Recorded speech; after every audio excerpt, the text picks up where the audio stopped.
Bom dia, queridos irmãos, que Deus os abençoe na volta das aulas à Escola Dominical. Já é 2 de agosto de 2020. Ainda alguns de vocês não podem vir para a igreja fisicamente, mas alguns de nós, digo, e saudade de todos e esperamos que em breve podemos estar juntos, cara a cara. Hoje eu faço a minha aula dos altos aqui da minha casa. Espero que o barulho seja não distraia, mas pelo contrário possa concentrar, porque é necessário estudar a história da igreja cristã, como se formou, e que Deus nos encaminhe e nos ajude a ter uma comunhão mais perto dele e de um dos outros também. Vamos orar. Senhor Deus, nós te agradecemos porque o Senhor tem nos concedido a graça de sermos chamados filhos de Deus através da sua salvação, que o Senhor nos deu tão graciosamente através da pessoa de Jesus, que veio, viveu como nós, entre nós, morreu e ressuscitou para a tua glória. Nós te agradecemos que nós podemos fazer parte dessa salvação. E nesta hora que nós aprendemos mais da história da igreja, pedimos, Pai, que o Senhor nos ajude a também participar dessa história de levar a tua salvação para os outros e ao mesmo tempo nos purificando como igreja para a tua glória. E assim oramos em nome de Jesus. Amém. Espero que o áudio seja suficiente para você ouvir o que eu estou falando. Nós, desde o começo do ano, estamos estudando a história da igreja, desde que Jesus saiu, veio ao mundo e logo depois foi levado aos céus. E até agora, até o final de junho, estudamos 17 aulas tivemos, por incrível que pareça, e essa seria a 18ª aula. E neste tempo vimos muitas das coisas, muitos termos, muitas palavras como heresias, gnósticos, ortodoxias, pais apostólicos, donatista, monergismo, pelagianismo, sinergismo, heresia, soteriologia, todas essas palavras grandes. O que significa para nós, para mim e para você?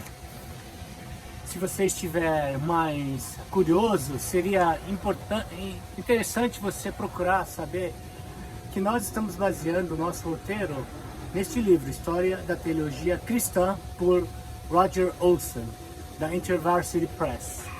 Então, se você quer saber mais, esse é o livro. E outro livro que a gente usa bastante é do Justo Gonzalez, tá?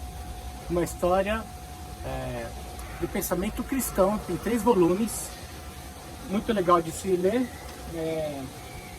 Além disso, também estamos usando essa aqui para consulta, a História da Teologia Cristã, de Gerald Bray. Às vezes é um pouquinho difícil de lembrar todas essas terminologias, mas só para recapitular, já que faz tanto tempo que nós desde a última aula que a Susan deu, até agora falamos dos séculos I até o século V, mais ou menos, onde houve um grande desenvolvimento da igreja, tanto como organização, como as crenças, os credos, e vimos em parte dentro dessa história a perseguição dos cristãos do começo, depois vimos a defesa por causa do desligamento dos ensinos de Jesus, e vimos também as defesas que as pessoas deram, como Irineu, Atanásio, como vários outros, né? Passaram mais ou menos 500 anos no qual Agostinho, encontramos com Agostinho desde a última aula. E o tópico da aula, o tópico do momento da pergunta de como a Igreja Católica Romana se estabeleceu. Porque a Igreja Católica Romana, aqui no Brasil, é muito forte, tem muita tradição por ter vindo né, da nossa história, da influência né, dos portugueses, dos italianos, dos alemães, dos ingleses, franceses. Todos eles tiveram um desenvolvimento da Igreja Católica muito forte. Mas para a nossa discussão aqui, nesse período que nós estamos estudando, dos anos 400, 500, século quinto, sexto, a Igreja ainda não havia dividido entre a Igreja Católica Romana nem a Igreja Ortodoxa oficialmente. Estamos no período de que estão se estabelecendo as diferenças entre os lugares né, e a liderança também, porque afinal de contas uma área geográfica ampla para ser coberta e ter uma unidade. E muitos deles até então vieram com esse desejo de unificar a Igreja. Então, no tempo de Agostinho, encontra-se a Igreja ocidental, que é estabelecida em Roma, da qual vem, se continuarmos a história, virá a Igreja Católica Romana, e do lado oriental, na região da Palestina, a Igreja de Constantinopla, e também no lado ocidental temos a Igreja de Alexandria, mais ao norte da África. Então Agostinho foi uma pessoa muito importante, como nós estudamos, apesar que podemos ter muitas aulas de Agostinho, de seus ensinamentos. Das suas obras mais importantes foi a escrita que ele deixou, que chama-se Confissões, mas ele escreve muitos outros documentos que ele deixou para trás. Na verdade, a influência e o impacto de Agostinho foi mas sentido até os dias de hoje, né? Seu conceito da salvação, especialmente, mas especialmente os séculos que seguiram a vida dele. De mais ou menos 550 até 1054, a Igreja se encontra um pouco letárgica, então, mas houve várias discussões sobre o que Agostinho deixou. Agostinho, se vocês lembram, foi marcado por ir contra Pelágio. Pelágio, que era um monte da Inglaterra, que declarou de que, ele enfatizou de que o homem tinha a condição não só de ter opção, mas de escolher a sua própria salvação. Então, se o homem escolhe ao fazer coisas boas, retas, então ele conseguiria obter a salvação nesse sentido e não dependeríamos da graça de Deus. Agostinho veio e enfrentou isso, dizendo que a graça vem primeiro, né? E depois não necessariamente temos que usar a nossa não temos escolha, assim vamos dizer, de obter nossa salvação. Também neste tempo, né, encontra-se o termo semipelagianismo, que é de que a salvação vem, porém com uma resposta uma escolha humana, uma decisão humana. Então, não sei se você já ouviu, né? Deus ajuda aqueles que se ajudam, ou Deus ajuda quem madruga. Dê o primeiro passo em direção a Deus, Ele virá ao encontro. Estas são afirmações semi-pelagianas, assim vamos dizer, e de que nós já ouvimos, eu já ouvi, por assim dizer, nas encontros que eu tive de algumas pregações. Então, essa influência, essa demarcante desse período foi muito grande. Então, só para terminar para recapitular sobre Pelágio, ele também diz que ele tinha 3 coisas que o pessoal achou que ele era herege. Pelágio era do lado oriental, né? Então, primeiro é que ele negava que existia um pecado original, de que as pessoas, que nós não nascemos com o pecado original por nascença. Nós somos mal influenciados às pessoas ao nosso redor, que nos levam a fazer coisas ruins e portanto, pregar. Então, isso vem diretamente contra Agostinho, que o Agostinho pregava. Mas, porém, o que Pelágio pregava não era muito diferente do que o pessoal da Igreja Oriental pregava, tá?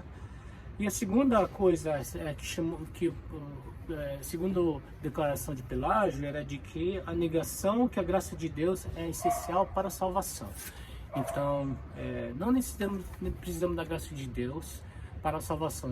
Ela existe lá para nós mesmos fazermos a nossa decisão e tomar uma ação junto a isso e uma hora ganhar a salvação. E o terceiro é de que ele pregava a impecabilidade operada pelo livre-arbítrio sem graça.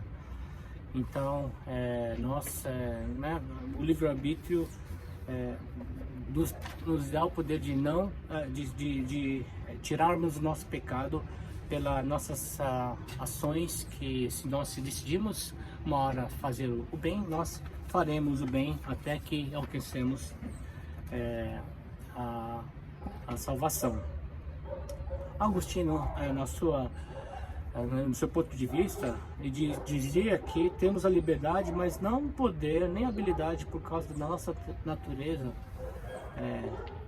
de receber a salvação. Primeiro, a graça era o que Agostinho estabeleceu.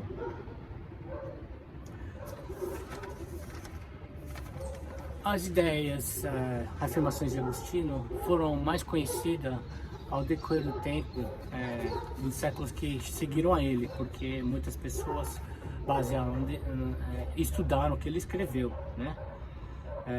Mas a pergunta vem: como a grande igreja do Ocidente tornou-se a Igreja Católica Romana? Então, nesses das duas, três lições ou 4 lições, nessa sessão nós estamos estudando isso. Foi uma mudança gradual, assim vamos dizer, que culminou no ano de 1054, na qual a Igreja Ortodoxa se separou oficialmente da Igreja Católica Romana. Mas nessa época de Agostinho, o ponto de vista da Igreja Oriental já era muito diferente da Igreja Ocidental. Neste exato momento, lembra-se, Constantino havia mudado no século IV a sua capital para Constantinopla. Então, ali se estabeleceu de que o governador e o Papa, ou seja, o líder da igreja, era uma só pessoa. Então existe uma unificação do poder do Império Romano com a liderança da igreja. Então, unificada uma só. Hoje em dia nós falamos sobre a separação da igreja do Estado. Nesta época, estamos falando de que a igreja e o Estado era um só. Porém, havia duas linhas que estavam se estabelecendo, um no Oriente, um no Ocidente. E então cada um via a história do seu ponto de vista, como assim se aplicava ou deixava mais concordava, né? Mas após Agostinho houve uma letargia até o século XI, né? Do escolasticismo, né? Então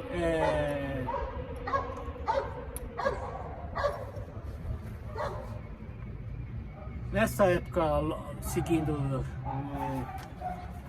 quando Agostinho viveu, existiu né, essa a determinação de várias linhas, né? De um lado, os sinergistas, que eram proponentes do livre-arbítrio, do outro lado, do monergismo, que era Agostinho, né? Que era a previdência, que a previdência e predestinação poderiam apenas poderiam apelar à posição de Agostinho contra os prós de Pelágio. E até mesmo depois na Renascença e depois durante a Reforma no século XVI apelaram para algumas coisas que Agostinho deixou para trás. Interessante que Agostinho, depois que ele morreu, ele foi em parte condenado pela Igreja, mesmo que depois que ele morreu, no ano 529, no Sínodo de Orange, lá na França. Então, estamos falando sobre o livre-arbítrio, a graça de Deus, sendo pelagianismo. Parece muito repetitivo isso, mas é muito importante a gente parar e refletir sobre estes, né? Porque nós devemos trabalhar a nossa salvação, como diz a Bíblia, com temor e tremor. Então nós somos salvos porque Deus nos alcançou, ou nós somos salvos porque nós nos voluntariamos primeiro e depois Deus disponibilizou a graça? Essa é uma discussão que vem até os dias de hoje. Porém, Agostinho transformou a salvação em obra exclusiva de Deus. Os seres humanos não desempenham nenhum papel. Então esse é um extremo. Tudo controlado pela sabedoria e graça de Deus. Porém, né, de um lado Agostinho e do outro lado Pelágio, existe uma grande diferença entre os dois. Neste tempo houve uma pessoa chamada João Cassiano, que viveu entre 360 e 432, do mosteiro de Belém. Ele visitou no seu trabalho inicial os mosteiros do Egito por 7 anos e depois ele fundou o próprio mosteiro em 410. A gente menciona Cassiano porque ele influenciou outras pessoas, como Gregório o Grande, que nós vamos ver logo a seguir. E esse João Cassiano, ele fundou esse mosteiro que foi um lar de estudantes da teologia, foco de oposição ao ponto de vista do monergismo augustiano. Para estender o que João Cassiano disse, houve também Fausto de Guies. Ele disse que a iniciativa da salvação pertence à vontade humana. E também teve Vicente de Lérins. E então esses dois fizeram uma oposição à crença da predileção de Agostinho. João Cassiano teve sua fama ofuscada em parte por São Bento de Núrcia. Mesmo assim, ele ajudou a estabelecer a regra oficial dos monges ocidentais. Então, esse sinergismo, até João Cassiano, não tinha sido definido em contraste ao pelagianismo, né? Pelagianismo, de novo, é de que a salvação vem do controle total do homem. E que era uma posição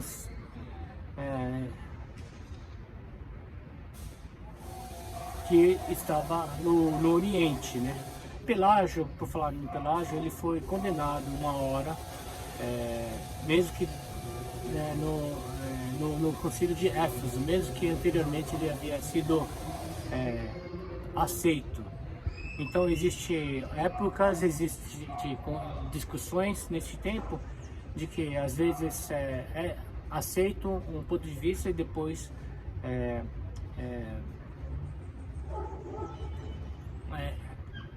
a pessoa pode ter o seu ponto de vista refutado, assim vamos dizer, né?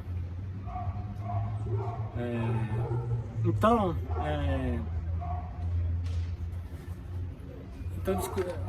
esse sino de Orange foi reprovado,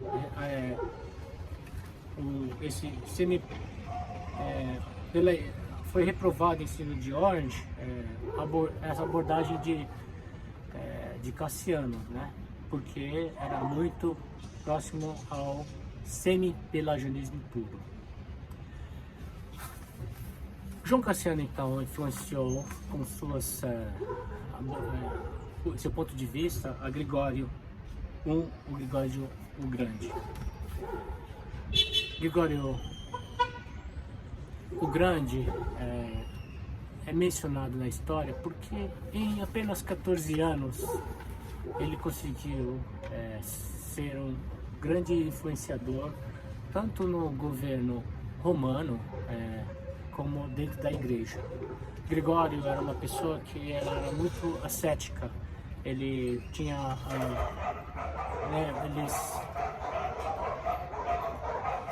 ele enfatizava o asceticismo, que era a autonegação, uma vida simples, mas mesmo assim o pessoal, os bispos, né, o pessoal decidiu convidá-lo para ser o Papa naquela época.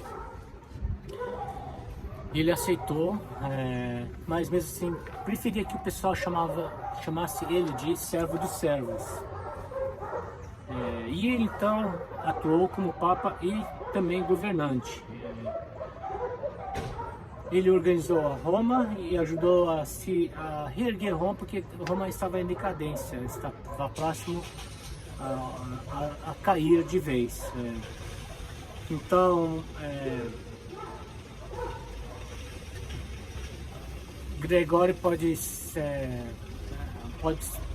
visto como ponto de virada, assim vamos dizer, porque encerra-se uma época onde ele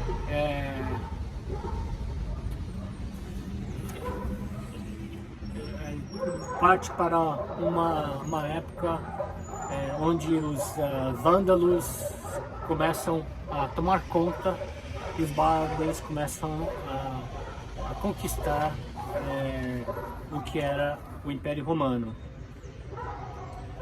Mesmo assim, Gregório o Grande ajudava os pobres e escreveu muitas regras que até hoje na Igreja Católica Romana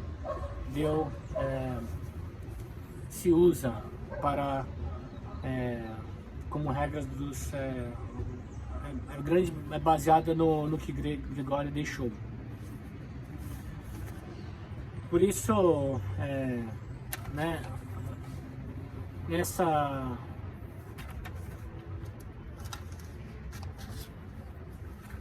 transição,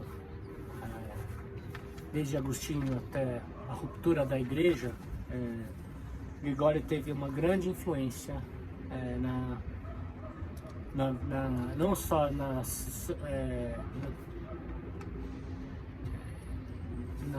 teologia, mas também no governo da época, então, ao fim do Império Romano.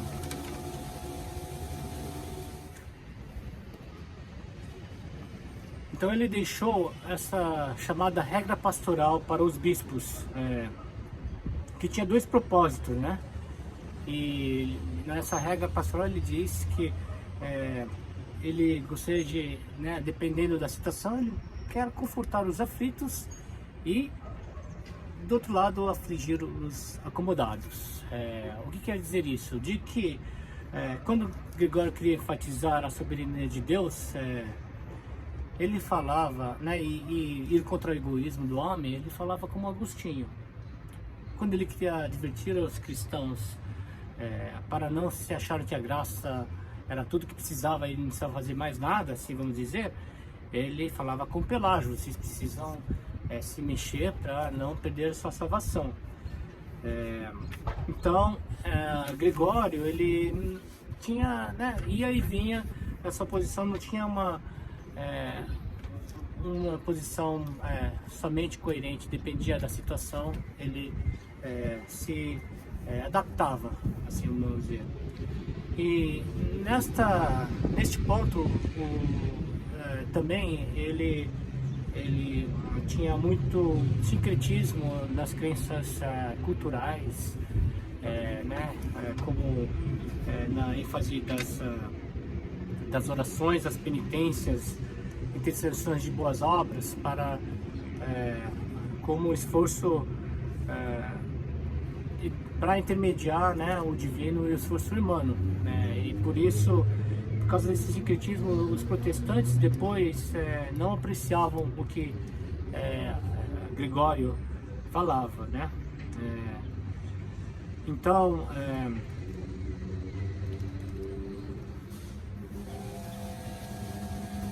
eu gostaria de falar mais um pouquinho do asceticismo, né, de Gregório, né, que através dessa renúncia extrema, atos de penitências, de obras de amor, isso ele achava que isso garantia a salvação, porque afinal de contas, se você realmente aceita o que Deus está dando para você, você vai renunciar a tudo que você tem. E isso influenciou muito essa teologia de Gregório, né? E por isso ele pode ser caracterizado como sinergista, e até um certo ponto legalista. E por causa disso, desse requerimento que ele teve, ele acabou destruindo qualquer ideia, certeza ou da garantia da salvação da maioria dos cristãos medievais.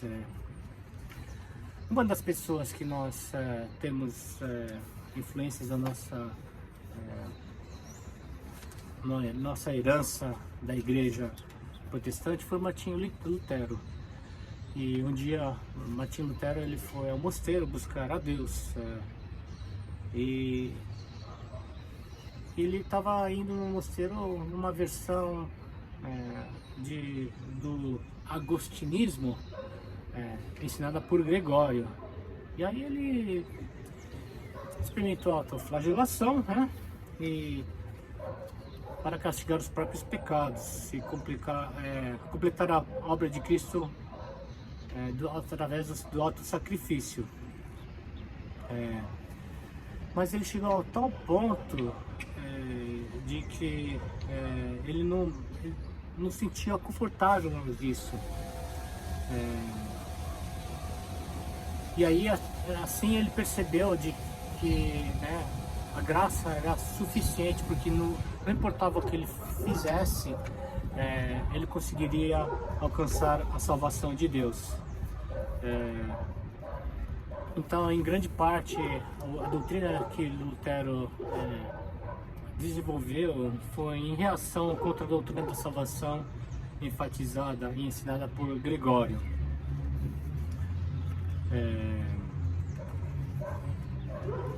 Isso eu achei muito interessante porque, de novo, o que foi estabelecido nessa época foi sentido lá no século XVI, né? Na época do protestantismo e também através de Lutero. Então Gregório deixou a sua marca nesses 14 curtos anos, de que ele reergueu em parte essa igreja, o governo romano, e ao mesmo tempo que ele teve influência na própria igreja. Então depois nós vamos ver, no próximo capítulo nós vamos ver como a igreja se tornou ortodoxa oriental. Então nessa lição que nós vimos sobre João Cassiano, vimos sobre Gregório, de como foi estabelecida, as raízes que foi estabelecida a Igreja Católica Romana, do lado ocidental da Igreja. E semana que vem, na próxima semana, estudaremos sobre a Igreja Ortodoxa Oriental. Eu agradeço pela sua paciência e pela sua atenção. Eu espero que você possa mesmo refletir como eu tenho feito de como podemos trabalhar a nossa salvação, agradecer a Deus pela graça salvífica de Deus e estar prontos para explicar, talvez, como atenção para alguém que não conhece a Cristo sobre a salvação de Deus. Então vamos orar. Senhor Deus, obrigado porque através das pessoas decorrer da história, o Senhor tem mostrado que o Senhor é soberano e que o Senhor quer alcançar as pessoas, grandes e pequenas, através do seu Evangelho, através de Jesus Cristo. E nós agradecemos porque juntos podemos estudar a história da igreja e pedimos, Pai, que o Senhor trabalhe em nós, no nosso dia a dia, nas nossas dificuldades, para nós alinharmos com a Tua vontade no local no qual vivemos e trabalhamos e atuamos, para reconhecer e retornar um pouco da Sua grande salvação para conosco, Pai. E oro pela igreja, que ela possa, as pessoas que compõem a igreja possam estar cada vez mais puras, purificando através do senhorio e do Espírito de Deus. E te agradecemos, te agradeço e te louvo em nome de Jesus. Amém.